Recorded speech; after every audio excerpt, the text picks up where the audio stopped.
The West Tigers were set to duel with the Dragons for the first time since last year's thrilling preliminary final, which was decided by a Jamie Soward field goal. The aforementioned 5/8 was one of 7 Saints going around again after featuring in Wednesday's State of Origin showdown, with Dean Young the lone casualty. The visitors were forced to undergo a late reshuffle when fullback Wade McKinnon tore his hamstring in the warm-up, giving Illawarra product Beau Ryan a start on the flank. The afternoon's point scoring started on the other wing though, less than 6 minutes in. It's come back and away, it's out to Cooper, gone to Morris. Morris off his left foot twice, back to Cooper! That's a sensational piece of work by Cooper. He was in and away. Morris was good. Robbie Farah attempted to sneak over in typical fashion, but there were too many red and white jerseys between the ball and the turf. Trent Merrin also tried one from close range with his maiden touch of the day after springing off the bench. Merrin's got himself a try. The young giant used his sheer power to perfect effect for that one, then sat back and marvelled at the side's fleet-footed backs in the very next set. Here's Boyd, out to Gasnier. Gasnier is going down the right side. Fullback Melton to beat, gives it to Nightingale, and Jason Nightingale will score. Brilliant try, down the right side. Boyd it was, scouted the troops, put Gasnier into a hole, and then it was Nightingale for the try. Brett Morris missed out when he tried to tuck his legs in, but simply ran out of space in the corner.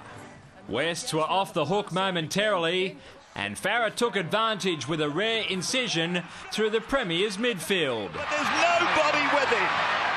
It was like a shag on a rock out there. There was no support for the skipper, but thankfully the cavalry arrived a tackle later in the substantial shape of Andrew Fafita.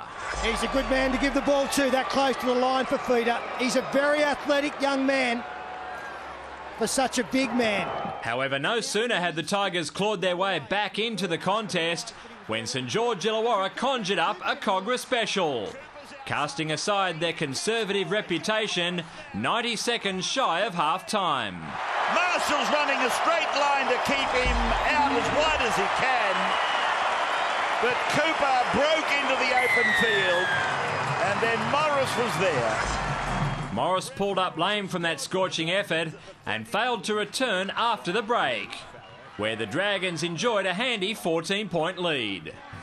The Black and Gold's bid to overcome that deficit weighed heavily on the shoulders of Benji Marshall, who found a fellow Kiwi to finish off his handiwork.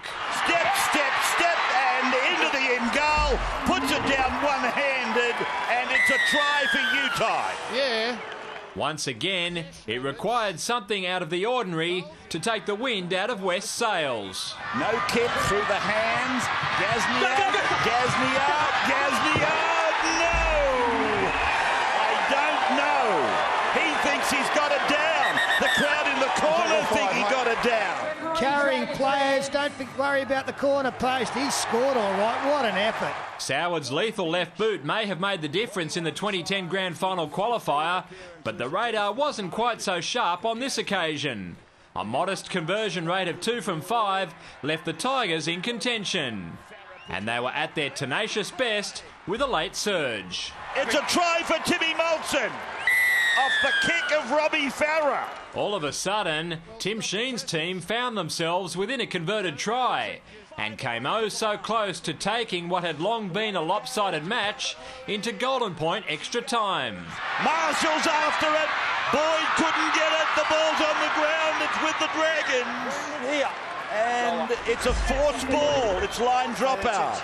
Nightingale has been in the right place again. The battle-weary Dragons held on to confirm a 24-18 victory, which created a new record of 9 consecutive wins for the joint venture and also maintained their 4-point break at the summit of the Telstra Premiership table. David Rowlands, Big Pond Sport.